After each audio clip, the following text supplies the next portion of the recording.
উপস্থিত সম্মানিত হযরত উলামায়ে কেরাম, বিশেষত অত্র অদূরপাড়া জামে মসজিদের সম্মানিত খতিবে মুকাররম, যার গুরুত্বপূর্ণ তকরির আপনারা এতক্ষণ পর্যন্ত শ্রবণ করেছেন।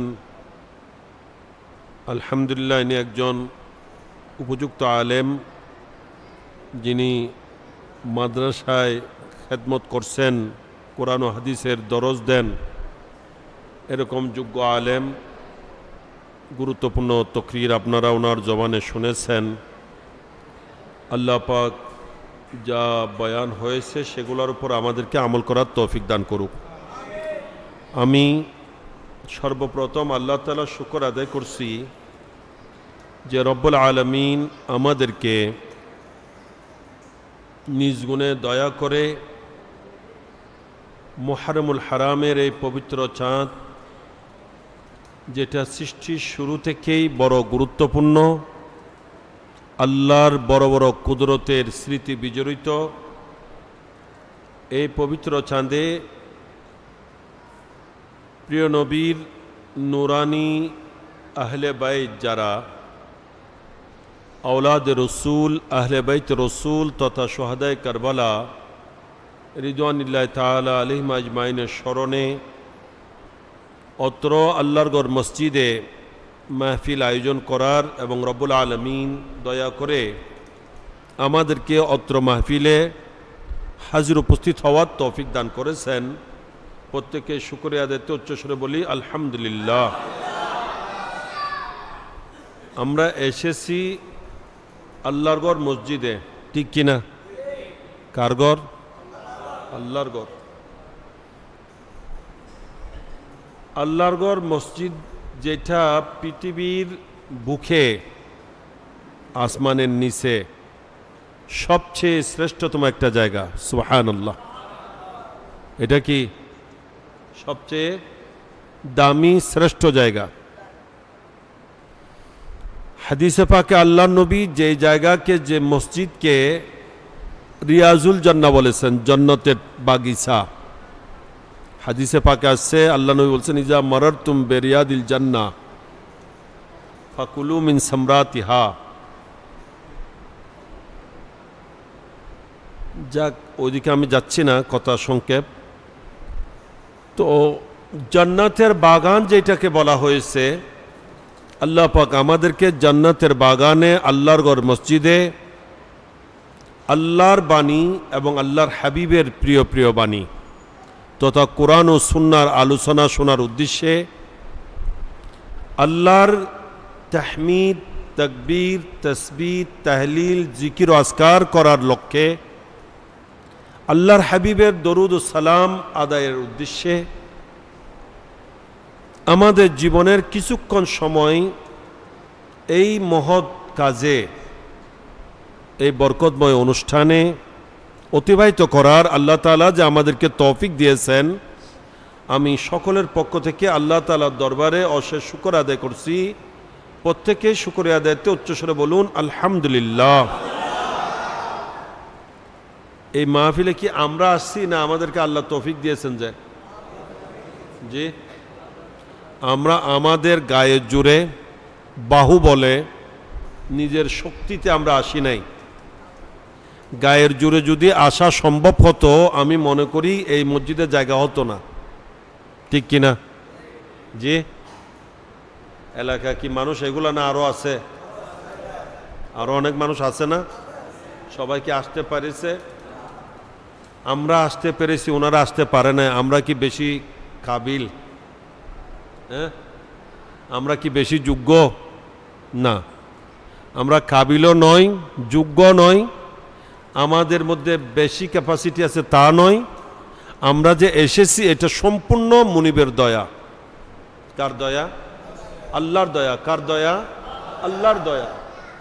কারণ এই ধরনের ভালো কাজ, ভালো কাজে আসা, এটা আল্লাহর দয়া ছাড়া সম্ভব হয় না। এটা আমি বলছি না, জালালউদ্দিন রুমি আলাইহির রহমান মসনবী শরীফে উনি বলতেছেন, ই সাআদত বাজুরে বাহু নিস্ত তাকে ন বখশন খুদায়ে বখশিন্দা, যে এই সৌভাগ্য আল্লাহর ঘরে মসজিদে সময় দেওয়া, কোরআন হাদিসের বয়ান শোনা, আল্লাহর জিকির ও আজকার করা, নবীর দরুদ ও সালাম পড়া, এই ধরনের বরকতময় মজলিসে উপস্থিত হওয়ার সৌভাগ্য, ই সাআদত মানে এই সৌভাগ্য বাজুরে বাহুনিস্ত, এটা বাহুর জুড়ে হয় না, বাহুর জুড়ে হয় না, এটা একমাত্র তাকে না বখশন খুদায়ে বখশিন্দা, আল্লাহ পাক পরওয়ারদিগার আলম যতক্ষণ দয়া করেন না ততক্ষণ এই ধরনের ভালো কাজে কেউ আসতে পারে না। তো আমরা এসেছি আমাদের বাহুবলে নয়, কার দয়ায়? আল্লাহর দয়ায়, আল্লাহর রহমতে, আল্লাহর মেহেরবানিতে। সেই জন্য আল্লাহর শুকরিয়া আদায় করতে হবে কিনা? তা আরেকবার বড় করে বলুন আলহামদুলিল্লাহ। এর সাথে আমি এই নুরানি মাহফিল যারা আয়োজন করেছেন এবং এতে যারা যারা যেভাবে আর্থিক শারীরিকভাবে শরীক শামিল হয়েছেন, আমি প্রত্যেককে শুকরিয়া আদায় করছি। যারা মাহফিলে হাজির হয়েছেন ওনাদের প্রত্যেককে মোবারকবাদ পেশ করছি। যারা এখনও আসেননি তাদেরকেও আমি দাওয়াত দিচ্ছি, আপনারাও এসে যান, ইনশাল্লাহ ধন্য হবেন। কি হবেন? ধন্য হবেন, যেহেতু এটা সাধারণ কোনো মাহফিল নয়, এটা নবীর আহলে বাইত শুহাদায়ে কারবালার স্মরণে মাহফিল। আলহামদুলিল্লাহ,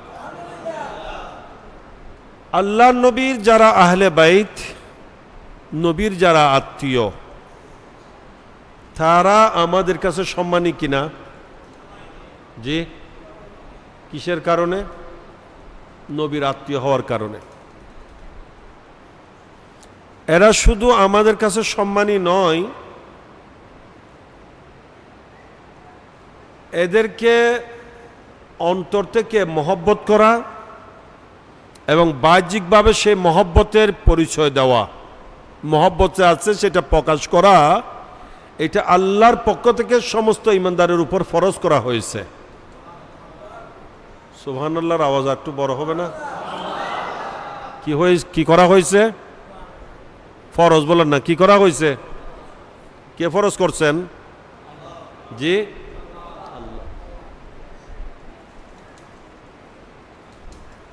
কারো মনে হয়তো প্রশ্ন আসতে পারে,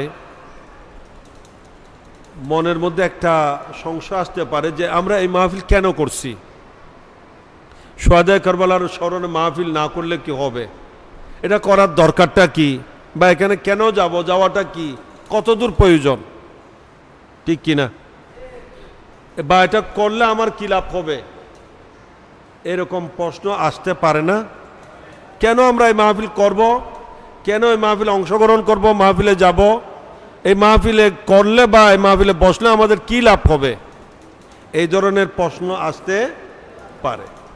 তো ইনশাআল্লাহ আজিজ আমি সেইগুলারে জবাবটা দিয়ে আমার তকরির শেষ করব। বুঝাচ্ছে? শুনবেন আপনারা? হ্যাঁ, আমি কিন্তু টুনটান দিয়ে সুর দিয়ে ওয়াজ কালাম করার অভ্যস্ত ন। আমার কাজ হচ্ছে মাদ্রাসায় পড়ানো। আলহামদুলিল্লাহ সে খেদমত করি, মাদ্রাসায় যেভাবে পড়ায় মাহফিলে গেল ওখানেও কিছু কোরআন হাদিসের আলোচনাটা করি। একটাই উদ্দেশ্য যে আপনারা যাতে কিছু আসছেন যেভাবে, যাওয়ার সময় যেন সেভাবে না যান, যাওয়ার সময় যেন কিছু নিয়ে যেতে পারেন, কিছু নিয়ে যেতে পারেন। দরকার আছে না নাই? আমি এখনো আসতেছি এই মাদ্রাসার পাশে, আমাদের ওখানে আকবর শাহ কবির টাওয়ারের পাশে আকবর শাহ মসজিদ আছে, জামে মসজিদ, ওখানে খতমে বুখারী শরীফের মোনাজাত করে আসতেছি যে ওখানে। তো আলহামদুলিল্লাহ ওখানে ওই মসজিদও যিনি খেতাবত করেন ইনি আমাদের ছাত্র। প্রতি বছরে ওরা শুহাদায়ে কারবালার স্মরণে খতমে বুখারীর আয়োজন করে, প্রায় ৩৪ জন আলেমকে দাওয়াত করেছে ওখানে। তো আমার আপনাদের প্রতি যে কথাটা সেটা হলো যে 3টা প্রশ্ন, যে এই মাহফিল আমরা কেন করব, এই মাহফিলে কেন যাব, এই মাহফিল করলে আমাদের কি লাভ হবে? কথাটা বুঝাচ্ছে? প্রশ্ন বুঝাচ্ছে? হ্যাঁ, তো জবাবটা আপনারা শুনবেন, তবে আমার জবাব হবে ইনশাআল্লাহুল আজিজ কোরআন ও হাদিসের আলোকে। এই জন্য যেহেতু কোরআন হাদিসের আলোচনা একটু মনোযোগ সহকারে শুনতে হবে। কি সহকারে? মনোযোগ সহকারে। কারণ কোরআন হাদিসের আলোচনা বাহ্যিক কানে শুনলে কোনো লাভ নেই। আল্লাহ তাআলা আমাদেরকে বাহ্যিকভাবে যেমন কান দিয়েছেন, বনি আদম যারা আমরা আদম সন্তান, আমাদেরকে কিন্তু অন্তরেরও কান দিয়েছেন আল্লাহ তাআলা। অন্তরেরও কি দিয়েছেন? কান দিয়েছেন।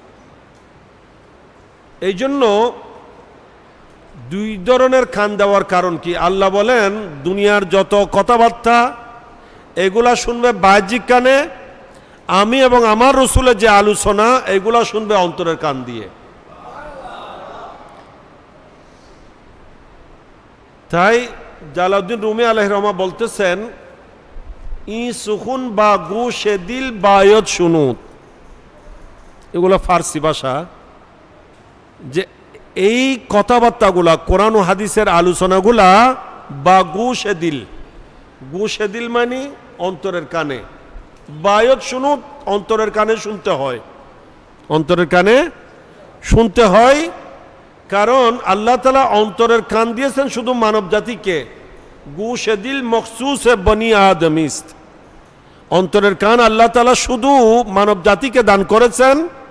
না হয় বাহ্যিকভাবে আমাদের কান যত বড় তার চেয়ে বড় বড় কান আল্লাহ তাআলা অন্যান্য প্রাণীকে দিয়েছেন কিনা? কুকুরের কান বড় না ছোট? ছাগলের কান, অনেক ছাগলের কান এখন দেখতেছি যে এত লম্বা লম্বা হয়। গরুর কানও বড়, হাতির কান ছোট মনে হয়, আরো বড় না?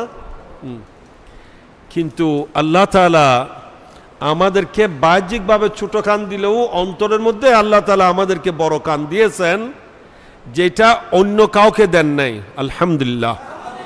সেই অন্তরের কানে শুনতে হবে কোরআন ও হাদিসের বাণী। এটা জালালউদ্দিন রুমি আলাইহির রহমান যদিও ফার্সি ভাষায় মুসলিম শরীফ বলছেন এটা আল্লাহর ঘোষণা, কারণ উনি যে মুসলিম শরীফ লিখেছেন এটা কোরআনের তর্জমানি করছেন যে ফার্সি ভাষায়। কথা বললে কিন্তু অনেক কথা এসে যাবে, সেই জন্য আমি একেবারে কাটছিট করে বলতেছি, ওইদিকে গেলে আরেকটা লম্বা কথা আসবে। আল্লাহ পাক সুবহানাহু ওয়া তাআলা পবিত্র কোরআনে কারীমের মধ্যে ইরশাদ করছেন, ইজা কুরিয়া আলাইকুমুল কুরআনু ফাসতামিউ লাহু। কি বলছেন? ফাসতামিউ লাহু। ফাসমাউ নয়, ফাসমাউ মানিও শোনা, ফাসতামিউ মানিও শোনা, কিন্তু পার্থক্য আছে। ফাসমাউ মানে স্বাভাবিক শোনা, ফাসতামিউ মানে অন্তরের কান লাগিয়ে শোনা। বড় করুন সুবহানাল্লাহ। ওয়ানসিতু এবং চুপ থাকো। আল্লাহ তাআলা বলছেন যখন তোমাদের সামনে কোরআন তেলাওয়াত হয়, কোরআনের আলোচনা হয়, তখন তোমরা চুপ থেকে অন্তরের কান লাগিয়ে সেই কোরআনের মর্মবাণীগুলো শ্রবণ করো। বড় করুন সুবহানাল্লাহ। এটা কার নির্দেশ? কারণ এটা বাণী কার? আল্লাহ। তাহলে আল্লাহর বাণীকে আমরা আল্লাহর বান্দারা সেইভাবে গুরুত্বের সাথে শুনতে হবে, ঠিক কিনা? আল্লাহ তাআলা আমাদেরকে তৌফিক দান করুন। এই জন্য আমরা বলি আমাদের হানাফি মাযহাব মতো আমরা নামাজের মধ্যে ইমাম সাহেবের পিছনে যখন আমরা নামাজ পড়ব তখন কেরাত কে পড়বে? যে না আমরাও পড়ব? জি, ইমাম সাহেবও পড়তেছে, আমিও পড়লে হবে। একটা কেউ অনেকে আছে যারা ফতোয়া দেয়, দলিল দেয় যে না ইমাম সাহেব পড়লেও আমাকেও পড়তে হবে। কেন? বলে যে হাদিসে পাকে আছে লা সালাতা লিমান লাম ইয়াকরা বে উম্মিল কিতাব বা ফাতিহাতুল কিতাব, বিভিন্নভাবে রেওয়ায়েত আছে যে যেই ব্যক্তি সূরা ফাতিহা পড়বে না তার নামাজ হবে না। এটা কি হাদিস শরীফ? এটা কি হাদিস শরীফ। এখন হাদিসে বলা হচ্ছে সূরা ফাতিহা পড়ার জন্য, আর কোরআনে আল্লাহ তাআলা বলছেন ইমাম যখন কেরাত পড়বে তখন তোমরা চুপ থাকবে। তোমাদের সামনে যখন কোরআন তেলাওয়াত হবে তোমরা কি থাকবে? চুপ থেকে অন্তরের কানে শুনবে। এখন এইদিকে ইমাম সাহেব পড়তেছে, এদিকে যদি আপনিও পড়েন, কোরআনের উপর আমল হবে না কোরআনের বিরোধিতা হবে? জি, কোরআন মান্য হবে না অমান্য হবে? তো হাদিস মানতে গিয়ে কোরআন অমান্য করলে হবে? কি বলেন আপনারা? হাদিস মানতে গিয়ে কোরআন অমান্য করলে হবে? এটা সঠিক নয়। সঠিক সমাধান কি? আল্লাহ নবী যেহেতু অন্য হাদিসে বলে দিয়েছেন কেরাতুল ইমামে কেরাতুল্লাহ, ইমাম যখন ইমামের পিছনে যখন আপনি নামাজ পড়েন না, আপনাকে কেরাত পড়তে হবে না। ইমামের কেরাতে আপনার কেরাত, ইমামের কেরাতেই আপনার কেরাত। তাহলে আমরা যদি ইমামের পিছনে যখন জামাতে নামাজ পড়ব, তখন যদি আমরা চুপ থাকি, সূরা ফাতিহা বা অন্য কোনো সূরা না পড়ি, তাহলে আমরা কোরআনের উপর আমল করলাম, হাদিসের উপর আমল করলাম। আর যখন একাকী নামাজ পড়ব, তখন আমরা সূরা ফাতিহা পড়ব, অন্য সূরাও মিলাবো। কথাটা বুঝাচ্ছে? তাইলে হাদিসের নির্দেশটা ইমামের জন্য আর একাকী নামাজ আদায়কারী সকলের জন্য। এখানে যদি ভাগ করে ফেলি, তাহলে আর সংশয়টা থাকলো না, সমস্যা হবে না। অন্যথায় হাদিস মানতে গেলে কোরআনের অমান্য হবে। তা হাদিস মানতে গিয়ে কোরআন অমান্য করলে সে মানা সঠিক হবে না। ঠিক কিনা? কথাটা বুঝে আসছে? আমি অত্যন্ত শ্রদ্ধার সাথে স্মরণ করছি আল্লাহর যে মহান ওলির পাশে আমরা বসেছি। ইনি আপনাদের এরিয়ায়, এই এলাকা, আমি মনে করি ওনার বাবরকত উপস্থিতির মাধ্যমে এই এলাকা ধন্য, এলাকাবাসী ধন্য। হাজত রওয়া মুশকিল কুশা হজরত শাহ সুফি কবি শাহ রহমতুল্লাহ আলাইহ, ওনাকে দেখেছেন এরকম মানুষ আলহামদুলিল্লাহ এখনো অনেকে আছেন, আছেন না? হ্যাঁ, উনি অত্যন্ত সাহেবে কাশফ কারামত, বড় উঁচু পর্যায়ের একজন আল্লাহর ওলি। আমি ওনার সম্পর্কে যতদূর অবগত, আমার মনে হয় আমার চেয়ে আপনারা আরও ভালো জানেন। তা আমি ওনাকে অত্যন্ত শ্রদ্ধা করি, ওনার প্রতি আমার খুব ভক্তি মহব্বত। তো আমি ওনার ফয়েজ বরকত কামনা করছি। আল্লাহ পাক ওনার ফয়েজ বরকত আমাদেরকে নসিব করুক, নজরে করম আল্লাহ আমাদেরকে দান করুক। এবং এটা আমার ফুফির বাড়ি, আপনারা হয়তো জানেন। হ্যাঁ, এখানে প্রায় সময় আমাদের আসা যাওয়া একেবারে ছোটোকাল থেকে। আগে তো এখানে বর্ষাকালে খুব ফানি হতো,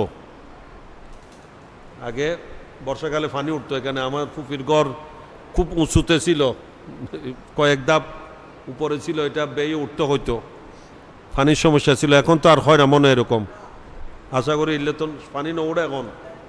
জি, অল্প। আল্লাহ রহমত করুক, আল্লাহ তাআলা জলোচ্ছ্বাস বা অতিবৃষ্টি এগুলা থেকে আল্লাহ আমাদেরকে হেফাজত করুক। তো ব্রাদার ইসলাম, আপনাদের প্রতি আমার অনুরোধ থাকবে যে আমি যা বলবো একটু মনোযোগ সহকারে শুনবেন। আপনাদের প্রশ্নের উত্তরে দিব আমি যে আমরা এই মাহফিল কেন করছি, এই মাহফিল করার নির্দেশ কোরআন হাদিসে আছে কিনা। কথাটা বুঝে আসছে? প্রথম নম্বর আমি বলবো উত্তরে যে এই মাহফিল করা মানে একটা ফরজ আদায় করা। কি বললাম? ফরজ আদায় করা। কি আদায় করা? ফরজ। এখন আপনারা বললেন যে হুজুর আপনি ফরজ বলে দিলেন, একেবারে সুন্নত নফলও বললেন না। হ্যাঁ, ফরজ কিভাবে বললেন? হ্যাঁ, ফরজ যে বলছি আলহামদুলিল্লাহ দলিলের সাথে বলছি। আগেই আপনাদের সম্মানিত খতিব সাহেব উনি বলেছেন যে আমরা সুন্নি উলামায়ে কেরাম আলহামদুলিল্লাহ দলিল ছাড়া কথা বলি না। এবং কেন বলবো? আমাদের কাছে দলিল থাকতে দলিল ছাড়া কথা কেন বলবো? কি বলেন? এইটাও আজকের মজলিস থেকে আপনারা জেনে নেবেন যে ফরজ প্রমাণিত হয় কোরআন থেকে। ফরজ প্রমাণিত হয় কোরআন থেকে, ওয়াজিব প্রমাণ হয় হাদিস থেকে। ওয়াজিব প্রমাণ হয় হাদিস থেকে। যেমন নাকি নামাজের মধ্যে কয় ফরজ একটু বলেন? সবাই তো আশা করি নামাজ পড়েন। নামাজের ভিতর বাইরে কয় ফরজ? 13 ফরজ বলেন না, কয় ফরজ? একটু বড় করে বলেন। 13 ফরজ। নামাজের ভিতরে বাইরে 13 ফরজ। প্রত্যেকটা ফরজের পিছনে কোরআনের দলিল আছে। আমি একটা দেখাচ্ছি, যেমন নাকি নামাজে কেরাত ফরজ। কেরাত পড়া কি ফরজ? যেহেতু কোরআনে আছে, আল্লাহ তাআলা বলছেন ফাকরাউ মা তায়াসসারা মিনাল কোরআন। এই আয়াতের ভিত্তিতে নামাজের মধ্যে কেরাত ফরজ। তবে কোরআন থেকে যে কোনো জায়গা থেকে কেরাত পড়া ফরজ, এটা কোরআন থেকে প্রমাণিত। নির্দিষ্ট করে সূরা ফাতিহা পড়া ওয়াজিব। সূরা ফাতিহা পড়া এটা প্রমাণ হয়েছে হাদিস শরীফ থেকে। কিসের থেকে? যেহেতু হাদিসে পাকে আল্লাহ নবী বলছেন, আমি হাদিসটা আগেও বলেছি, লা সালাতা লিমান লাম ইয়াকরা বে উম্মিল কিতাব অথবা বে ফাতিহাতিল কিতাব। নবী বলছেন যে সূরা ফাতিহা পড়বে না তার নামাজ হবে না। এই জন্য প্রত্যেক রাকাতে সূরা ফাতিহা আছে না নাই? জি, এটা কি ওয়াজিব? বলেন না, এটা কি নির্দিষ্টভাবে সূরা ফাতিহা পড়া ওয়াজিব। এটা কিসের থেকে প্রমাণ? কি দ্বারা প্রমাণিত? হাদিস দ্বারা। তাহলে ফরজ প্রমাণ হবে হাদিস কোরআন থেকে, ওয়াজিব প্রমাণ হবে হাদিস থেকে। তো আমি যে বললাম এই মাহফিল করা ফরজ, আমরা এই মাহফিল করে একটা ফরজ আদায় করছি, এর পিছনে দলিল লাগবে না কোরআন থেকে? দলিল লাগবে কিনা? হাদিস থেকে দিলে হবে না, কোরআন থেকে দিতে হবে। কারণ ফরজ প্রমাণ হয় কোত্থেকে? তাহলে কোরআনের দলিল লাগবে। সেই কোরআনের দলিলটাই আমি আগে তিলাওয়াত করেছি। আল্লাহ পাক সুবহানাহু ওয়া তাআলা পবিত্র কোরআনে কারীমের মধ্যে ইরশাদ করছেন, কুল লা আসআলুকুম আলাইহি আজরা ইল্লাল মাওয়াদ্দাতা ফিল কুরবা। আল্লাহ তাআলা বলেন, হে আমার প্রিয় হাবিব, আপনি আপনার উম্মতের সকল নরনারী, সিদ্দিক আকবর, ফারুক আজম, উসমান গনি, জিন্নুরাইন সহ এভাবে সমস্ত সাহাবায়ে কেরাম, তাবিন, তবে তাবিন, কিয়ামত পর্যন্ত যত ইমানদার নরনারী কালমায়ে লা ইলাহা ইল্লাল্লাহু মুহাম্মাদুর রাসূলুল্লাহ সাল্লাল্লাহু আলাইহি সাল্লাম পাঠকারী জগতে আসবে, সকলকে আপনি বলে দিন, সকলকে আপনি বলে দিন, লা আসআলুকুম, আমি তোমাদের কাছে দাবি করছি না, আমি তোমাদের কাছে দাবি করি না। এখানে সওয়াল শব্দ আছে, আসআলু, এটা ওয়াহিদ মুতাকাল্লিমের সিগা সওয়াল থেকে। সওয়ালের বিভিন্ন অর্থ আছে। সওয়ালের এক অর্থ হলো প্রশ্ন করা। কি করা? প্রশ্ন করা। যেমন নাকি কোরআনে পাকে আসছে, আল্লাহ তাআলা নবীকে বলছেন, ওয়াইজা সালাকা ইবাদি আন্নি ফাইন্নি করিব, যে নবী আপনার কাছে গিয়ে যখন আমার বান্দারা আমার ব্যাপারে প্রশ্ন করবে, তখন আপনি তাদেরকে জানিয়ে দিন যে আমি খুব নিকটবর্তী, খুব কাছে।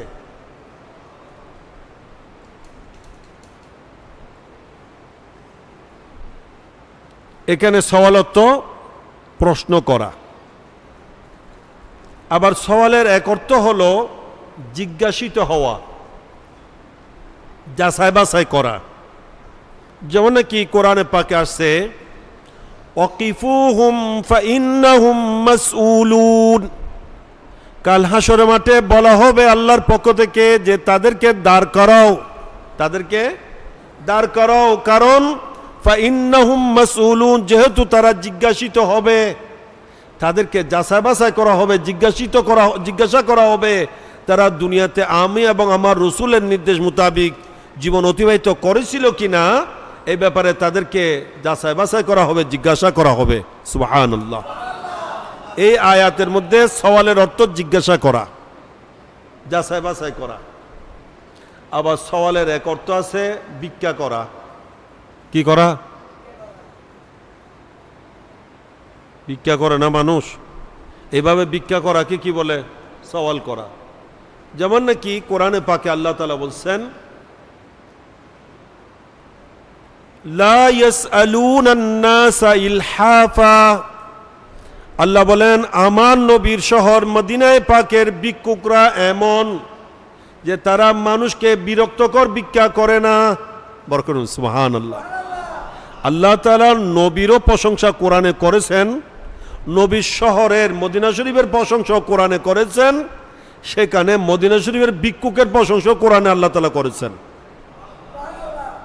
সুবহানাল্লাহ, এত ছোট হবে? কাদের প্রশংসা করতেছেন যে আল্লাহ? নবীর শহরের মদিনা শরীফের ভিক্ষুকদের প্রশংসা কোথায়? কোথায়? কোরআনে। তাহলে কোরআনেও মদিনা শরীফের ভিক্ষুকের প্রশংসা আছে না নাই?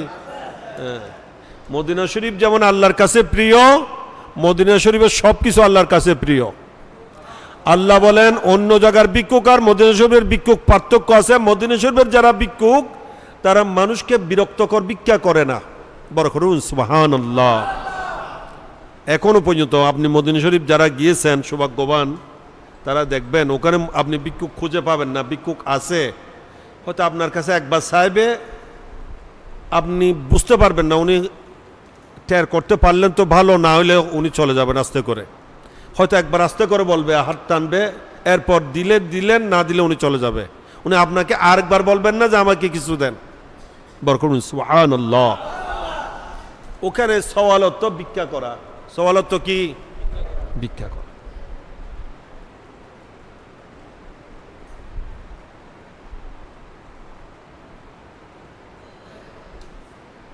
আমি যে আয়াত পড়েছি কুল্লা আসআলুকুম আলাইহি আজরা, এই আয়াতের মধ্যে সওয়ালত দাবি করা।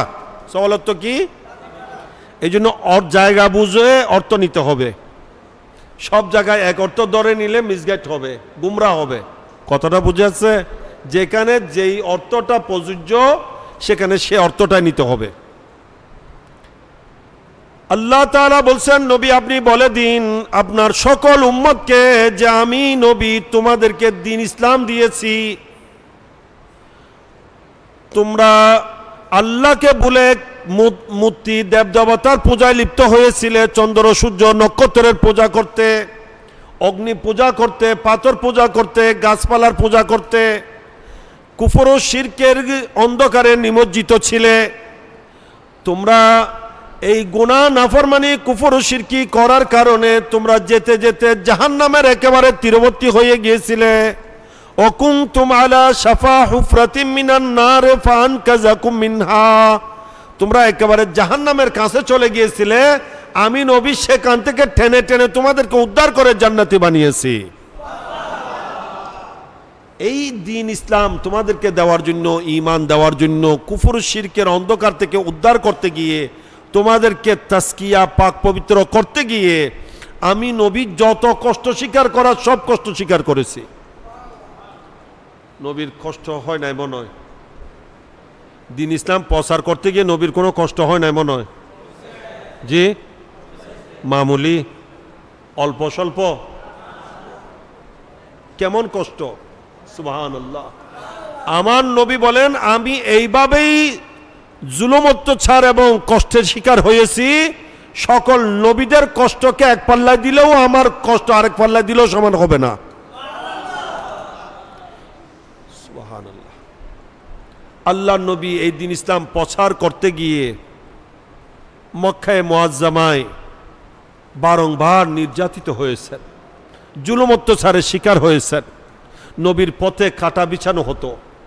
আল্লাহর নবী আল্লাহর ঘরের সামনে আল্লাহকে সিজদা করলে নবীর শরীর মুবারকের উপর নারী বুড়ি চাপিয়ে দেওয়া হতো। নবীর গলায় ফাঁস লাগিয়ে নবীকে মেরে ফেলার চেষ্টা করা হতো, নাউজুবিল্লাহ। আল্লাহ নবীকে 3 বছর পর্যন্ত বাইকাট করে, একগরোয়া করে নবীকে সোহাবে আবু তালেবের মধ্যে মানবতার জীবন কাটাতে হয়েছিল। এমন সময় গিয়েছে যে গাছের ছাল, গাছের পাতাকে জীবন কাটাতে হয়েছে নবীর পরিবারবর্গ, হাশিমি গোত্রের সবাইকে। ওখান থেকে 3 বছর পর, এগুলা লম্বা লম্বা ঘটনা, উদ্ধার হওয়ার পর আল্লাহ নবী তায়েফ গিয়েছিলেন ওই দেশের মানুষকে হেদায়েত করার জন্য। সে তায়েফের ময়দানে আল্লাহ নবীর উপর একেবারে এমন জুলুম অত্যাচার করা হয়েছে যে পাথরের বৃষ্টি বর্ষণ করা হয়েছে নবীর শরীর মুবারক, নাউজুবিল্লাহ। নবীর নূরানি শরীর ফুলের মতো এই নূরানি শরীরের উপর এমনভাবে পাথরের আক্রমণ হয়েছিল যে পুরা শরীর মুবারক রক্তাক্ত হয়ে গেছিল, জর্জরিত হয়ে গেছিল। আল্লাহ নবী এমনকি বেহুশ হয়ে তাইফের ময়দানে পড়ে গিয়েছিলেন। আল্লাহ নবীর কিন্তু শক্তি পাওয়ার ছিল। নবী একটু করে ইচ্ছা করলে, একটু করে অনুমতি দিলে পুরা জগৎকে আল্লাহ ধূলিসাৎ করে দিতেন, তায়েববাসীদের অস্তিত্ব মিটিয়ে দিতেন। এমনকি রেওয়ায়তের মধ্যে আছে, এইভাবে যখন নবীর উপর জুলুম অত্যাচার করা হয়েছিল তখন আল্লাহর পেয়ারা নবীর দরবারে জিবরাইল আমিন এসে হাজির, যে ইয়া রাসূলুল্লাহ আপনি একটু অনুমতি দেন, আমি এদেরকে একেবারে জেরু জবর করে দেব। তার মানে উপরেরটাকে নিচে, নিচেরটাকে উপরে করে দেব। কারণ আমি লূত আলাইহিস সালামের কওমকে এভাবে করেছিলাম। লূত আলাইহিস সালামের কওমের যে অপরাধ, সে অপরাধ এখন অনেকেই করে। এই কাজে অনেকে ব্যস্ত, নাউযুবিল্লাহ মিন যালিক। এগুলো মিডিয়ার মধ্যে আপনারা দেখতেছেন, কিছু অসৎ আছে যারা এই কাজে ব্যস্ত, যেটা আল্লাহ নবী আশঙ্কা করেছিলেন সেই কাজগুলো এখন ওরা করে, নবীর এলমে গায়েবের প্রমাণ দেয় আর বলে যে নবী কিছু জানে না, নাউযুবিল্লাহ মিন যালিক। অথচ তারা যে ঘন ঘন মাথা মুন্ডাবে সে কথা আমার নবী বলে গিয়েছেন হাদিসে পাক, সীমাহুমুত তাহলিক। এবং এই ধরনের অপকর্মকারী হবে সেই কথা আল্লাহ নবী বলে গিয়েছেন ১৫০০ বছর আগে। সেই কাজ এখন তারা করে, নাউযুবিল্লাহ। এগুলা আমি বলছি না, এগুলা মিডিয়ার মধ্যে আপনারা দেখতেছেন, ফেসবুক, ইউটিউব। যদি এখন সরকারে বন্ধ রাখছে এটি, আমি মনে করি এই জিনিসটা কিন্তু ভালো করে নাই। আপনারা কি মনে করেন? হ্যাঁ, ছাত্ররা একটা দাবি করছে, এই জন্য কি এদেরকে এইভাবে জুলুম অত্যাচার করে মারতে হবে? বসেন, আপনি তাদের সাথে সমঝোতা করেন, কথাবার্তা বলেন। দাবি করার অধিকার আছে না নাই? আমি কিন্তু রাজনীতি করি না, আমি দেখি না, আবার কেউ মাইন্ড করবেন না। হ্যাঁ, যেটা সরকার ভালো করে সেটাকে আমি ১০০ বার সাধুবাদ মুবারকবাদ জানাই। দেশের উন্নয়ন হচ্ছে, ঠিক আছে, কিন্তু আবার জুলুম অত্যাচার করলে সেটা তো মেনে নিতে পারবো না। আপনি যদি বলেন না এটা ভালো করছে, তাহলে আপনিও সেই জুলুমের বাগী হবেন, আপনিও কিন্তু সেই জুলুমের বাগী হবেন। সরকার জুলুম করে যত বড় অপরাধী, আপনি সমর্থন দিয়ে তত বড় অপরাধী। ঠিক আছে তো? কেউ আবার ভিন্ন পথে নেবেন না। আমি কিন্তু আওয়ামী লীগ, বিএনপি এগুলো কিছু বুঝি না, আমি ফাটি টাটি করি না, বাজি। আমার সাথে রাজনৈতিক কোনো সম্পর্ক নাই।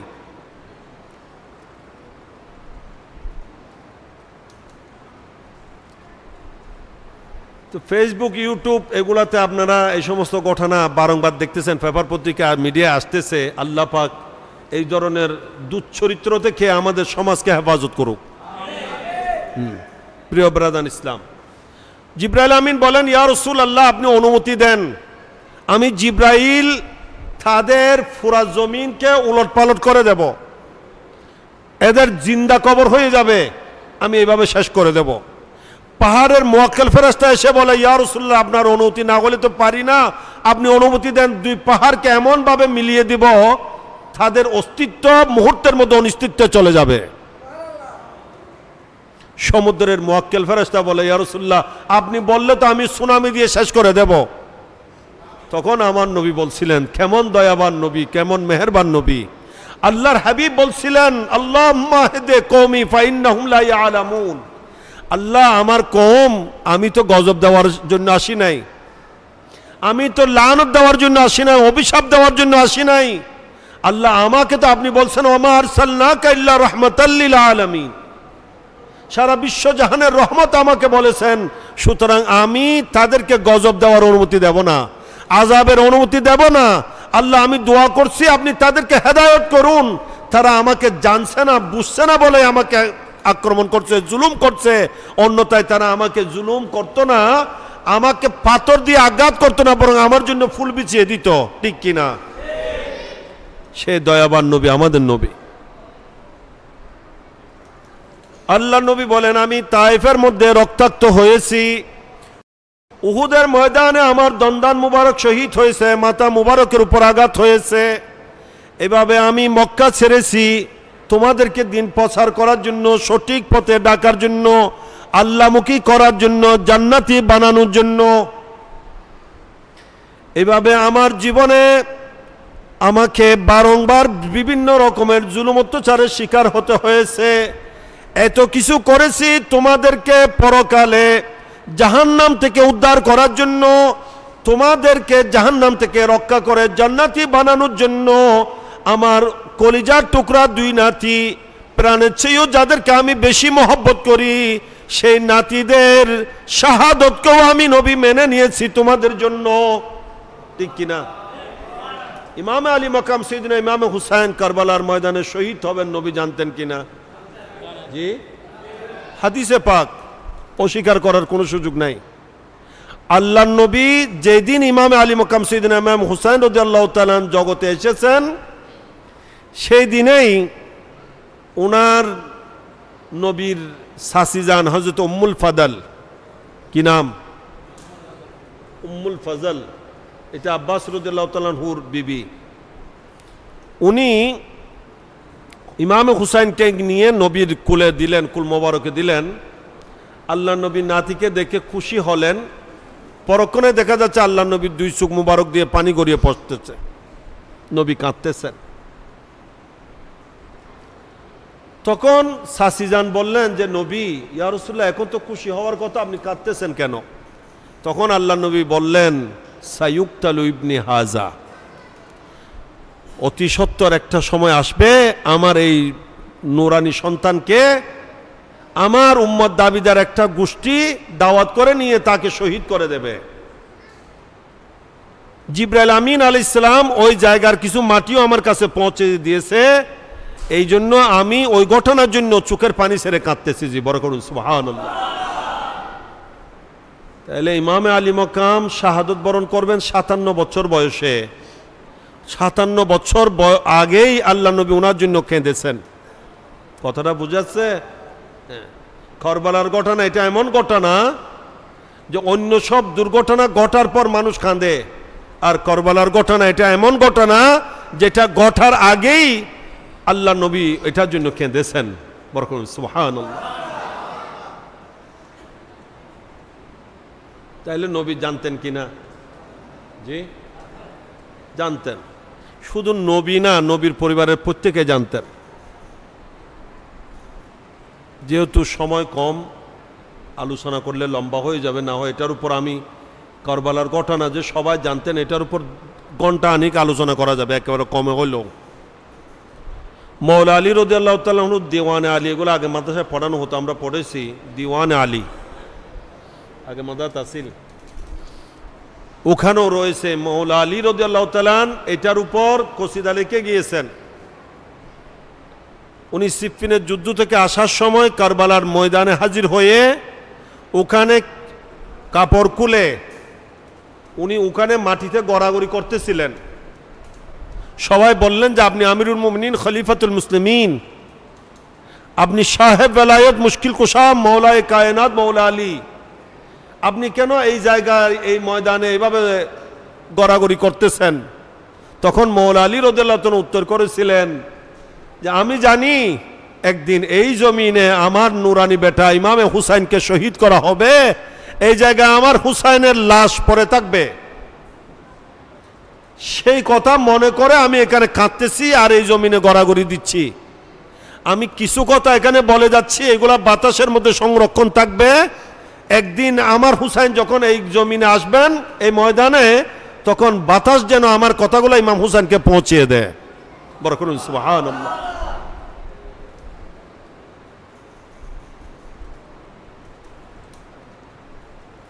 কিন্তু আল্লাহ নবী জানতেন। কখনো কি নবী এই দোয়া করেছেন যে আল্লাহ আপনি ইমাম হুসাইন আমার নাতিকে রক্ষা করো? জি, আমি একেবারে চ্যালেঞ্জ রেখে বলছি, কোন আলেম এই দেশের বা ভিন্ন দেশের বিদেশের কোন আলেম একটা প্রমাণও দেখাইতে পারবে না যে কোথাও আল্লাহ নবী ইমামে হুসাইনের শাহাদত না হওয়ার জন্য, উনি কারবালার ময়দানে রক্ষা হওয়ার জন্য দোয়া করেছেন, এরকম কোনো নজির নেই, কোনো প্রমাণ নেই। নবী চাইলে দোয়া করতে পারতেন কিনা? নবী দোয়া করলে কবুল হইতো কিনা? নবীর দোয়ায় ইমাম হুসাইন রক্ষা পেতেন কিনা? কিন্তু কেন করেন নাই? বরংস দেখা যায় আল্লাহ নবী এই দোয়াই করেছেন। কি দোয়া করেছেন? আল্লাহুম্মা আতিল হুসাইনা সাবরান ওয়া আজরা আল্লাহ আমার হুসাইনকে আপনি ধৈর্য ধারণ করার শক্তি দান করুন। কি করুন? ধৈর্য এবং সবর এখতিয়ার করার শক্তি দান করুন এবং তাকে উত্তম প্রতিদান নসিব করুন। বড় করুন সুবহানাল্লাহ। নবী এই দোয়া করেছেন যে ইমাম হুসাইন যেন ধৈর্যের সাথে শাহাদত কবুল করতে পারেন, শাহাদতে সুদাব পান করতে পারেন। কিন্তু নবী একবারের জন্য এই দোয়া করেন না যে আল্লাহ ইমাম হুসাইনকে আপনি রক্ষা করেন। কেন? যেহেতু ইমাম হুসাইন রক্ষা হলে, করবালার ময়দানে ইমাম হুসাইন যদি শাহাদত বরণ না করতেন, রক্ষা পেতেন, উনার শাহাদত যদি না হতো, তাহলে কিন্তু কাল হাসরের মাঠে লক্ষ লক্ষ কোটি কোটি গুনাহগার উম্মত জাহান্নাম থেকে রেহাইয়ের ব্যবস্থা হতো না।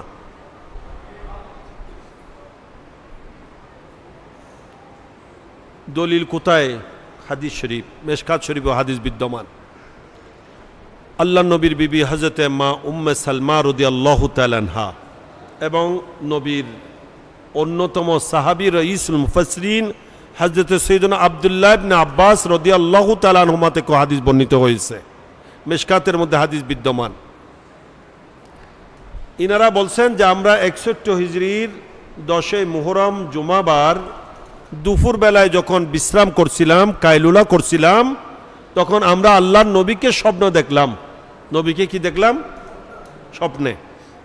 স্বপ্নে দেখতেছি আল্লাহর নবীর নুরানি দাড়ি মুবারকের মধ্যে রক্তমাখা কাদা, শরীর মুবারকে রক্তমাখা কাদা, নবীকে খুব পেরেশান অবস্থায় দেখতেছি। এবং আল্লাহর নবীর নুরানি হাতে দেখলাম 2 বোতল রক্ত। কি রক্ত? আমরা স্বপ্নের মধ্যে নবীকে এই ধরনের ভয়ানক অবস্থায় দেখে আল্লাহ নবীকে জিজ্ঞাসা করলাম যে ইয়া রাসূলুল্লাহ ফিদাকা আবি ওয়া উম্মি, আপনার নুরানি কদমে আমাদের মা বাবা উৎসর্গ করছি, আপনি আখবিরনি, আমাদেরকে খবর দেন, বলেন নবী আপনাকে কেন এভাবে দেখতেছি। তখন আল্লাহ নবী ইরশাদ করলেন কদ শাহিদতু কতলাল হুসাইন আনিফা, নবী বলেন আমি এখনই কারবালার ময়দানে আমার হুসাইন শাহাদত বরণ করেছেন, সেখানে আমি নবী উপস্থিত ছিলাম। আমার হুসাইন যখন শহীদ হয়েছেন, হুসাইনকে আমি জড়িয়ে ধরেছিলাম, আমার বুকের সাথে মিলিয়েছিলাম। হুসাইনের ছেড়ে পাক জমিনের মধ্যে দরপর দরপর করছিল। এই রক্তমাখা কাদাগুলো আমার দাড়িতে পড়েছে, আমার শরীরে পড়েছে। এবং নবী আপনার হাতে এগুলা কি? বলে যে এগুলা আমি হুসাইনের রক্তগুলা বোতল ভরে নিয়েছি। কি করে নিয়েছি? বোতল ভরে নিয়েছি। কেন? নবী বলেন কাল হাসরের মাঠে আমার গুনাহগার উম্মত গুনার কারণে যখন জাহান্নামের নির্দেশ হয়ে যাবে, আল্লাহর আদেশ হবে এদেরকে জাহান্নামে ফেলে দেওয়ার, জাহান্নামে নিক্ষেপ করার, এদের উদ্ধারের কোনো ব্যবস্থা যখন আর থাকবে না, তখন আমি আমার নুরানি নাতি ইমাম হুসাইনের এক এক ফোঁটা রক্তের বদৌলতে লক্ষ লক্ষ পাপী তাপী গুনাহগার উম্মতকে জাহান্নাম থেকে উদ্ধার করে জান্নাতে নিয়ে যাওয়ার ব্যবস্থা করব। ইয়া রাসূলুল্লাহ, ইয়া গোসলাম দস্তগীর জিন্দাবাদ। এই কারণে আল্লাহ নবী ইমাম আলী মকামের শাহাদত হওয়াটাকে মেনে নিয়েছেন যে আমাদের কারণে। কাদের কারণে? আমাদের কারণে। এই সব কিছুর জন্য নবী বলতেছেন, আল্লাহ নবীকে বলার জন্য বলছেন। এটা আসল কথা কার? বক্তব্য আল্লাহর। নবী বলেন এটা আপনার জবানে আপনি বলুন যে আমি এত সব অবদান তোমাদেরকে দিয়েছি, করেছি, তোমাদের জন্য এত কষ্ট স্বীকার করেছি, সব কিছু মেনে নিয়েছি। আমি দুনিয়ার জীবনে আরাম করি নাই। তোমরা গুনাহ করছো, নাফরমানি করছো, কিন্তু আল্লাহ আমরা নাফরমানি করে গুনাহ করে বেখবর ঘুমের মধ্যে রাত কাটিয়ে দিচ্ছি, ঠিক কিনা? কিন্তু নবী রাত ঘুমের মধ্যে আরামে কাটাইতেন না। দেখা যাচ্ছে আল্লাহ নবী সারা রাত দাঁড়িয়ে দাঁড়িয়ে আল্লাহর ইবাদত করতেন, সিজদায় পড়ে চোখের পানি ছেড়ে ছেড়ে কাঁদতেন। আল্লাহ তাআলা বলেন ইয়া আইয়ুহাল মুযাম্মিলু কুমিল লাইলা ইল্লা কালিলা, হে আমার মাহবুব সারাদিন কষ্ট করেন, ইন্না লাকা ফিন নাহারি সাবহান তাবিলা, সারাদিন আপনি বড় দীর্ঘ সময় অতিবাহিত করেন ত্যাগের মাধ্যমে, কষ্টের মাধ্যমে, দাওয়াতি কাজে মানুষদেরকে হেদায়েত করার জন্য সারাদিন কষ্ট করেন, যুদ্ধ জেহাদ করেন, রাতের বেলায় বিশ্রাম করার সময়ও আপনি দাঁড়িয়ে দাঁড়িয়ে ইবাদত করতে থাকেন। আপনি এইভাবে কষ্ট স্বীকার করছেন, আমার তো বরদাস্ত হচ্ছে না, আপনি সারা রাত দাঁড়িয়ে থাকবেন না। কুমিল লাইলা, রাত্রে দাঁড়াবেন, ইল্লা কালিলা, তবে কি কম, বেশি না। আল্লাহ ভেঙে দিচ্ছেন, নিসফাহু, অর্ধরাত, আবিন কুসমিন হু কালিলা, অথবা তার চেয়েও কম। তখন নবী কি বলছেন জানেন? নবী বলছেন যে আল্লাহ, সারাদিন কষ্ট করে যখন রাত্রে বিছানায় যায়, আমার মন চায় বিশ্রাম করতে, আরাম করতে, কিন্তু যখন গুনাহগার উম্মতের গুনার কথা স্মরণ হয়ে যায়, আমি জানি আমার উম্মত গুনাহ করবে, গুনার কারণে অনুতপ্ত হবে না, চোখের পানি ছেড়ে কাঁদবে না, আল্লাহ আপনার কাছে লজ্জিত হয়ে কান্নাকাটি করে গুনাহ ক্ষমার ব্যবস্থা নেবে না। এই গুনাহগার উম্মতের গুনার কথা যখন স্মরণ হয়, তখন আমি আর ঘুমিয়ে থাকতে পারি না, আমি আরামের বিছানা ছেড়ে তোমার দরবারে হাজির হয়ে থাকি, তোমার দরবারে চোখের পানি ছেড়ে কান্নাকাটি করি ওই গুনাহগার উম্মতের গুনাহ ক্ষমার জন্য। বড় করুন সুবহানাল্লাহ। সেই নবী আমাদের নবী, সেই নবী আমাদের নবী। এবার আল্লাহ বলতেছেন, নবী আপনি উম্মতদেরকে বলুন যে আমি এত সব কষ্ট তোমাদের জন্য করে যাচ্ছি, এটার বিনিময় তোমাদের কাছে দাবি করছি না, এটার বিনিময় কিছু চাচ্ছি না, প্রতিদান আমি তোমাদের কাছে চাই না, কোনো কিছু চাই না, তবে একটা জিনিস চাই। কয়টা জিনিস? একটা। এটা অবশ্যই তোমাদেরকে আদায় করতে হবে, এটা অবশ্যই তোমাদেরকে আদায় করতে হবে। সেটা কি? ইল্লাল মাওয়াদ্দাতা ফিল কুরবা,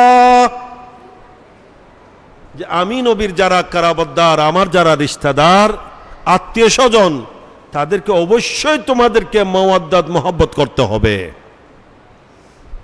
এদেরকে ভালোবাসতে হবে। এটা নির্দেশ কার? আল্লাহ নবীর মারফতে নির্দেশ আল্লাহ কোরআনে দিয়েছেন। এখন নবীর আত্মীয় স্বজন কারা? নবীর আত্মীয়ের মধ্যে আবুল আহাব নবীর আত্মীয় কিনা আপনারা জানেন না মনে হয়। আবুল আহাব নবীর আত্মীয়। তো এভাবে নবীর আত্মীয়ের মধ্যে আরো অনেকে আছে না যারা ঈমান আনে নাই। এখন এটা যখন আয়াত নাজিল হয়েছে, সাহাবায়ে কেরাম শিহরি উঠলেন, ভয় পেয়ে গেলেন যে এটা কিরকম কথা, নবীর আত্মীয় হলে যদি মহব্বত করতে হয়, মাওয়াদ্দত করতে হয়, তো আমরা তো সমস্যায় পড়ে যাব। হ্যাঁ, এই জন্য এনারা কোরআন নাজিল হওয়ার পর নবীর কাছে গেলেন, আল্লাহর নবীকে গিয়ে জিজ্ঞাসা করলেন যে ইয়া রাসূলুল্লাহ, আল্লাহ তাআলা যে আমাদের উপর, এটা মুসনাদ আহমদের হাদিস, এটা এই আয়াতের তাফসীরের মধ্যে হাদিসটা আনা হয়েছে, যে ইয়া রাসূলুল্লাহ মান হাউলা, ওরা কারা যাদের মহব্বত আল্লাহ তাআলা আমাদের উপর ফরজ করে দিয়েছেন, বাধ্যতামূলক করে দিয়েছেন। নবী আপনার আত্মীয়ত্ব অভাব নাই, অনেকে আপনার আত্মীয় আছে, ওরা কারা যাদের মহব্বত আল্লাহ তাআলা আমাদের উপর ফরজ করে দিয়েছেন। তখন আল্লাহ নবী এটাকে ব্যাখ্যা করলেন। নবী বললেন আমার আত্মীয় যদিও অনেকেই, কিন্তু এখানে আল্লাহ তাআলা যাদের মহব্বত ফরজ করে দিয়েছেন তারা কারা? আমার নবী বললেন আল আলিয়ু, এক নম্বরে কে? আলী বলেন না, এক নম্বরে কে? মাওলা আলী রাদিয়াল্লাহু তাআলা। দুই নম্বরে ওয়াল ফাতেমাতু, দুই নম্বরে হচ্ছেন ফাতেমা খাতুনে জান্নাত মা ফাতেমাতু জাহরা রাদিয়াল্লাহু তাআলা আনহা। বড় করুন সুবহানাল্লাহ। ওয়াল হাসান ওয়াল হুসাইন, এবং আমার নবী বলেন হাসান ও হুসাইন এরা আমার আত্মীয়, ওয়াবনা হুমা, এবং তাদের যত আওলাদ হবে এরাই হচ্ছে আমার ওই সমস্ত আত্মীয় যাদের মহব্বত আল্লাহ তাআলা ফরজ করে দিয়েছেন। সমস্ত ইমানদারের উপর কি করে দিয়েছেন? ফরজ করে দিয়েছেন। এখানে এই কথাটা আমি একটু আগে ওখানে বলছি, এখানে শব্দ আল্লাহ বলছেন মাওয়াদ্দাত। কি বলছেন? একটা হচ্ছে মহব্বত আর একটা হচ্ছে মাওয়াদ্দাত। দুটোটার অর্থ কিন্তু মহব্বত করা, ভালোবাসা, কিন্তু আল্লাহ তাআলা মহব্বত না বলে মাওয়াদ্দাত কেন বলছেন? দুইটার মধ্যে কিছু পার্থক্য আছে কিনা? বলে যে আছে। মহব্বত মানে অন্তর থেকে ভালোবাসা, হয়তো এটা প্রকাশ্যে জানা যাবে না। যেমন নাকি হয়তো আপনি আমাকে মহব্বত করেন, আমিও জানি না, বা কেউ জানে না আপনি মনে মনে মহব্বত করেন, যে অপ্রকাশ্যে। অথবা আমি আপনাকে মহব্বত করি, এটা আমি জানি, আপনার জানা নেই বা আর কেউ জানে না। কথাটা বুঝে যাচ্ছে? এটাকে বলবে মহব্বত। এটা প্রকাশ্য হতে পারে, অপ্রকাশ্য হতে পারে। কিন্তু মাওয়াদ্দাত যেটা, সেটা হলো যেটা অন্তর থেকেও করা হবে এবং এটা গোপন থাকবে না, এটা প্রকাশ করা হবে। এটা কি করা হবে? প্রকাশ্যে অন্তর থেকে মহব্বত করবে এবং প্রকাশ্যে সেটার প্রমাণ দেবে। এই মহব্বতকে বলা হয় মাওয়াদ্দাত। বরকত সুবহানাল্লাহ। এখানে আল্লাহ তাআলা এইটাই আমাদের কাছে দাবি করেছেন যে তোমরা আমার নবীর আত্মীয় স্বজন মৌলা আলী, ফাতেমা, হাসান, হুসাইন, আলী, ফাতেমা, হাসান, হুসাইন রাদিয়াল্লাহু তাআলা আনহুম, এদেরকে অন্তর থেকেও মহব্বত করতে হবে এবং এদের মহব্বতটা বাহ্যিকভাবেও প্রকাশ পেতে হবে। বরকত সুবহানাল্লাহ। এই জন্য আমি বলছি যে এদের মহব্বত ফরজ এবং এটা প্রকাশ করাও ফরজ। সেই প্রকাশ করার একটা মাধ্যম এই মাহফিল, সেটা প্রকাশ করার একটা মাধ্যম এই মাহফিল। মাহফিল করছেন, মাহফিল আপনারা আসছেন, এতে প্রমাণ হচ্ছে স্পষ্টভাবে প্রকাশ্যে প্রমাণ হলো যে আপনাদের অন্তরে নবীর এই সমস্ত কারাবদ্দার আত্মীয় স্বজন, নবীর ঘরানা যারা, তাদের প্রতি আপনাদের মহব্বত, ভালোবাসা রয়েছে। বরকত সুবহানাল্লাহ। আমি কোরআন থেকে যে দলিল দিয়েছি, এই দলিল ইস্তেহাত আমি করি নাই। আবার কেউ মনে করবেন যে আমি এখানে কোরআনের এলমের বাহাদুরি দেখাচ্ছি। আমার বাহাদুরি নেই, এগুলো আইমায়ে কেরাম বলে গিয়েছেন। ইমামে শাফি রহমতুল্লাহ আলাইহি, যিনি 4 মযহাবের এক মযহাবের ইমাম এবং ইনি হাদিসেরও ইমাম, তাফসীরেরও ইমাম। বুঝাচ্ছে? ইমামে শাফিঈ রহমতুল্লাহ আলাইহি, ওনার একটা দিওয়ান আছে, দেওয়ানু ইমাম মোহাম্মদ বিন ইদ্রিস আশ-শাফিঈ। আমার কাছে রয়েছে, এটা মক্কা শরীফ থেকে নিয়েছি, যে আমি মক্কা শরীফের লাইব্রেরি থেকে। এই দিওয়ানের মধ্যে ইমাম শাফি রহমতুল্লাহ আলাইহি বলতেছেন যে ইয়া আহলা বাইতা রাসূলিল্লাহি হুব্বুকুম ফারদুম মিনাল্লাহি ফিল কুরআন আনজালাহু কাফাকুম মিন আযীমিল কদর আন্নাকুম মান লাম ইউসাল্লি আলাইকুম লা সালাতা লাহু। ইমাম শাফি রাহমাতুল্লাহ আলাইহি আল্লাহর নবীর আহলে বাইত তথা মৌলা আলী, খাতুনে জান্নাত ফাতেমাতুজ জাহরা, ইমামে হাসান, ইমামে হুসাইন রাদিয়াল্লাহু তাআলা আনহুম, ইনাদেরকে সম্বোধন করে বলতেছেন, হে নবীর আহলে বাইত, আপনাদের মহব্বত সকল ইমানদারের উপর ফরজ। সকল ইমানদারের উপর ফরদুম, কি ফরজ? কার পক্ষ থেকে? মিনাল্লাহ, আল্লাহর পক্ষ থেকে। কার পক্ষ থেকে?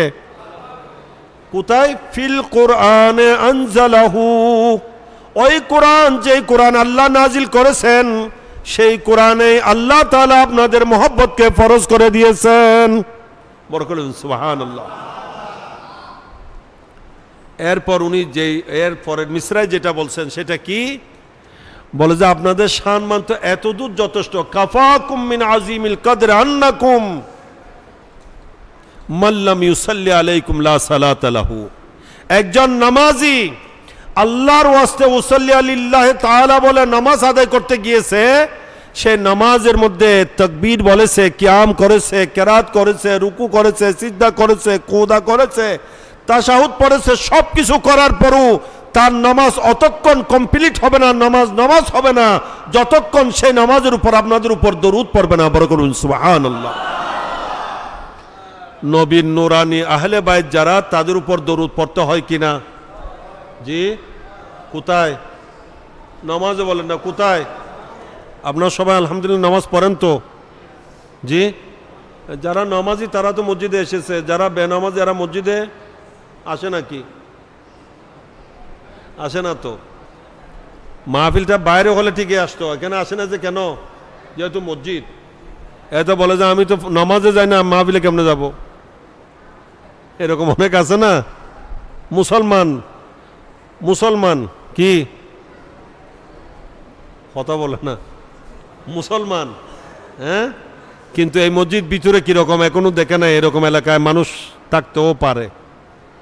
জি, অনেকে আছে হয়তো জুমাবারে আসে একদিন, সাপ্তাহিক মুসল্লি, হ্যাঁ, অনেকে আছে হয়তো বাৎসরিক মুসল্লি, ঈদের নামাজ পড়বে যে, হ্যাঁ, ঈদে 2বার আসবে যে, হয়তো মাঠে হলে তো এখানে আসবেও না মসজিদে।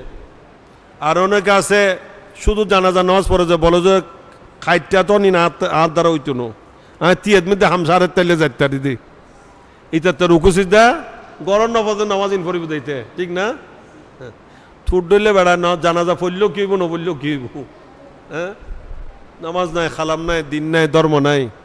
ইন বাস্তব কথাও দেয় বহুত জায়গা দিকে আন মসজিদের এরও দেখি আই ধরন আসরের পরে জমা তুই আই যাই দিয়া আসরের টাইমে গিয়ে এত সাইডে হঠাৎ ঈদগার শোনাতে এর কিরা গতি মানুষ নামাজ পড়তো না, হদে নাও জুড়ি তারা জানাজা পড়ে দেয়, নামাজ ন পড়ে, কি পড়ে দে, জানাজা পড়ে দে, নামাজ নাউজুবিল্লাহ।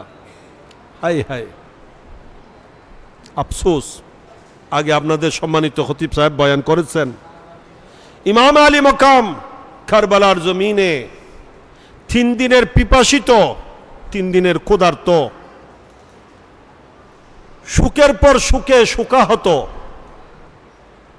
ফজর থেকে জোহরের আগের মধ্যে 71টা লাশ বহন করেছেন ইমাম হুসাইন। কয়টা? 71টা লাশ কাঁধে নিয়েছেন, শহীদের লাশ। এগুলা কে? কোনোটা আপন ছেলে, নিজের বড় সাহেবজাদা, কোনোটা 18 বছরের নওজওয়ান, কোনোটা 6 মাসের দুধের বাচ্চা, কোনোটা বাতুসপুত্র, কোনোটা ভাগিনা, কোনোটা ভাই। 71টা লাশ বহন করে শোকাহত সর্বশেষ ময়দানে কারবালার জমিনে হাজির হয়েছেন। চতুর্দিক থেকে বৃষ্টির মতো নেজা বর্ষা তীরের আঘাতে ফোড়া শরীর জর্জরিত, জমিনে পড়ে গিয়েছেন গোড়া থেকে। শিমুর এসে সিনার উপর বসেছে, ছুরি চালাবে, বিষাক্ত বিস্মাকা তলোয়ার চালাবে। সেই সময়ও ইমাম আলী মকাম কি বলেছিলেন? হে শিমর, আমি পিপাসিত, আমার বুক ফেটে যাচ্ছে, আমাকে 1 ফোঁটা পানি দাও, এই কথা বলেছিলেন? জি, এই কথা বলেছিলেন? আমি ক্ষুধার্ত, আমাকে একটু খাবার দাও, এই কথা বলেছিলেন? আমার বউ বেটি খেয়ে তাঁবুর মধ্যে রেখে এসেছি, শেষবারের মতো তাদেরকে আরেকবার দেখার সুযোগ দাও, এই কথা বলেন নাই। বরং সেই সময় ইমাম আলী মকাম এই কথা বলেছিলেন যে, শিমর, আমি হুসাইনের জীবনে কোনো নামাজ কজা নেই, আমার জীবনে 1 ওয়াক্ত নামাজ কজা নেই।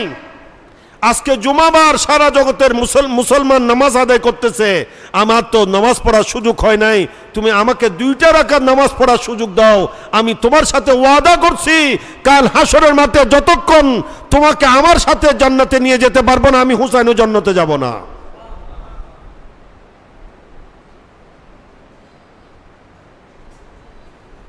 এমন কঠিন সময়ও ইমাম আলী মকাম নামাজ ছাড়েন নাই, বরং নামাজের মধ্য দিয়ে শাহাদতকে কবুল করেছেন। আর এখন আমরা যদি নিজেকে হুসাইনি দাবি করি আর নামাজ না পড়ি, হবে? জি, নামাজ না পড়া এটা এজিদের চরিত্র। কার চরিত্র?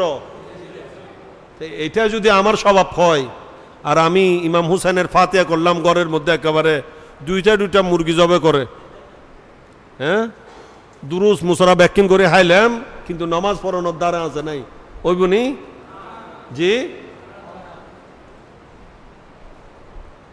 মিথ্যা আমি বলি, মালে বেজাল আমি করি, 2 নম্বর সব আমি করি, সিটিং বাটফারি আমি করি, মদ শরাব নেশার লিপ্ত, বেহায়াপনা, অশ্লীলতা, গুনাহ নাফরমানি, ড্যান্স দেখা, নাচ গান করা, এগুলাই হচ্ছে আমার স্বভাব।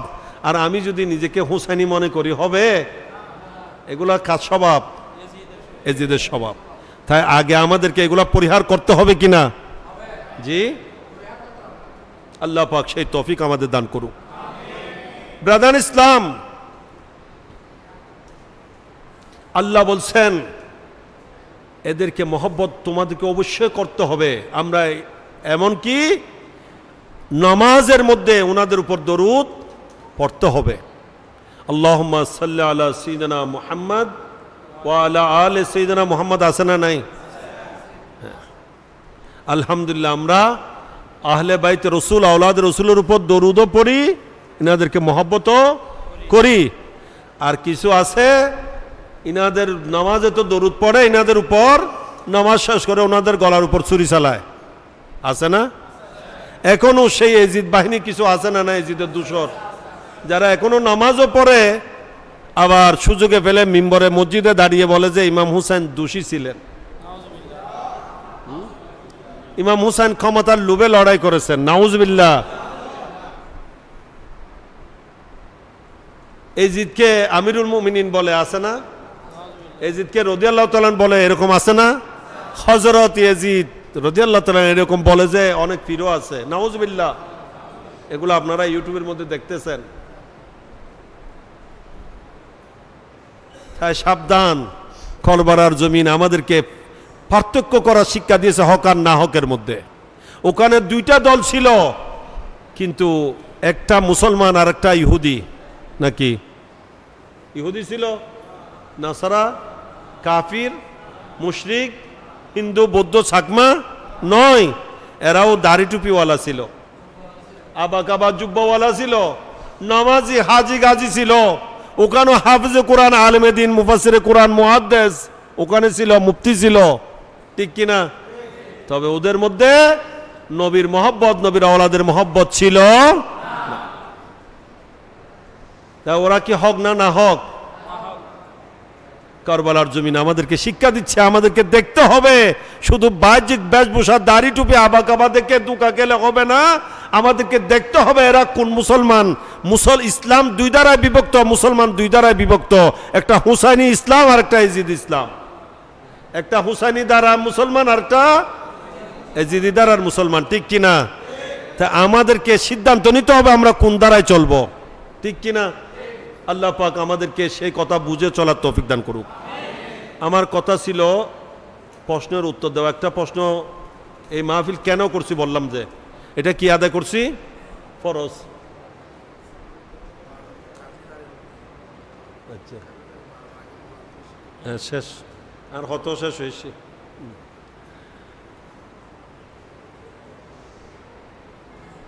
আমাদের এটা কি আদায় করছি? জি, ফরজ আদায় করছি। বলেন না কি আদায় করছি? আচ্ছা, করলে লাভ হবে না গুণেরই হবে? জি, এটা বলে শেষ। কি লাভ হবে আমি বলবো না, আমি বললে কি লাভ আছে, আমার কথার কি দাম? আমি বলবো নবীর থেকে। আল্লাহ নবী বলে গেছেন, আমরা যদি ইমামে হুসাইন, ইমামে হাসান, মুজতাবা রাদিয়াল্লাহু তাআলা আনহুমাকে মহব্বত করি, কি লাভ হবে? বুখারী শরীফের হাদিস। আল্লাহ নবী সাইয়েদনা আবু হুরায়রা রাদিয়াল্লাহু তাআলা বলছেন, আল্লাহ নবী ইমামে হাসান, ইমামে হুসাইন দুইজনকে বুকের সাথে জড়িয়ে ধরে আল্লাহর দরবারে ফরিয়াদ করছেন, আল্লাহুম্মা ইন্নী উহিব্বুহুমা, আল্লাহ আমি আমার এই দুই নাতিকে মহব্বত করি। ফাআহিব্বাহুমা, আল্লাহ তাদেরকে আপনিও মহব্বত করেন। ওয়া আহিব্বা মাইয়ুহিব্বুহুমা, এটাই হচ্ছে আমাদের জন্য বড় শুভ সংবাদ। আল্লাহ নবী দোয়া করছেন, আল্লাহ আমার এই দুই নাতিকে আমি মহব্বত করি, আপনি আল্লাহও মহব্বত করতে হবে আপনার কাছে আমার দাবি, আমি নবীর আবদার, এদেরকেও আপনাকেও কি করতে হবে? মহব্বত। এবং এদেরকে করলে হবে না শুধু, আল্লাহ কিয়ামত পর্যন্ত আমার উম্মতের যে সমস্ত নরনারী আমার এই দুই নাতিকে মহব্বত করবে, তাদের মহব্বতে মাহফিলের আয়োজন করবে, তাদের মাহফিলে যাবে, তাদের স্মরণ করবে, তাদের ফাতিহা খানি করবে, তাদের অনুসরণ করবে, আল্লাহ তাদেরকেও তোমাকে মহব্বত করতে হবে। বড় করুন সুবহানাল্লাহ। এই হাদিস থেকে বোঝা যায় আমরা যদি ওনাদের মাহফিল করি, ওনাদের স্মরণ করি, ওনাদেরকে মহব্বত করি, আল্লাহর মহব্বত পাওয়ার কারণ হবে, আমরা আল্লাহর প্রিয় হব, ঠিক কিনা? আল্লাহ আমাদেরকে কবুল করুক। এবং অপর হাদিসে আল্লাহ নবী বলেছেন, মান মাতা আলা হুব্বে আলে মুহাম্মাদিন মাতা মুমিনা মাতা মাগফুরা মাতা তাইবা। আল্লাহ নবী বলেন, যারা আমার আহলে বাইতকে মহব্বত করে দুনিয়া থেকে মৃত্যুবরণ করবে, আমি নবী গ্যারান্টি দিচ্ছি তাদের মহব্বত যদি যথাযথ হয়, তারা দুনিয়া থেকে ঈমান সহকারে মৃত্যুবরণ করবে, তাদের কোনো গুনাহ থাকবে না। মাতা মগফুরা, আমি আল্লাহ তাদেরকে কি করে দেবেন? মৃত্যুর আগে ক্ষমা করে দেবেন, নবীর আহলে বাইতের মহব্বতের কারণে। আর নবী বলছেন, যদি এমন গুনাহগার হয় যে গুনাহ তওবা ছাড়া ক্ষমা হয় না, তখন আল্লাহ পাক আলে মুহাম্মদ সাল্লাল্লাহু আলাইহি সাল্লামের মহব্বতের কারণে, আহলে বাইতের মহব্বত অন্তরে থাকার কারণে মৃত্যুর আগেই তাকে তওবা নসিব করবেন, সে তওবা করে দুনিয়া থেকে যাওয়ার সুযোগ লাভ করবে। তাহলে এনাদের মহব্বত করলে লাভ হবে না, গুনারে হবে। আল্লাহ পাক আমাদেরকে আমল করার তৌফিক দান করুক, এনাদেরকে যথাযথ মহব্বত করার তৌফিক দান করুক। অন্তর থেকেও মহব্বত করব, বাহ্যিকভাবেও সে মহব্বতের প্রকাশ করব, এবং ওনাদের অনুসরণ অনুকরণ জীবনের প্রতিটা ক্ষেত্রে করে যাব। আল্লাহ পাক সে জজবা, সে চেতনা আল্লাহ আমাদের মধ্যে নসিব করুক। আমাদেরকে আল্লাহ পাক হুসাইনি মুসলমান হিসেবে কবুল করুক। কবরে হাসরে পরকালেও আমাদেরকে হুসাইনি মুসলমান হিসেবে ওঠার তৌফিক দান করুক। এই মাহফিল কবুল করুক, আমাদের সকলের হাজিরি কবুল করুক। উভয় জাহানে আল্লাহ আমাদেরকে কামেবি নসিব করুক। আমিন। ওয়া আখির দাওয়ানা আনিল হামদুলিল্লাহি রাব্বিল আলামিন। আসসালামু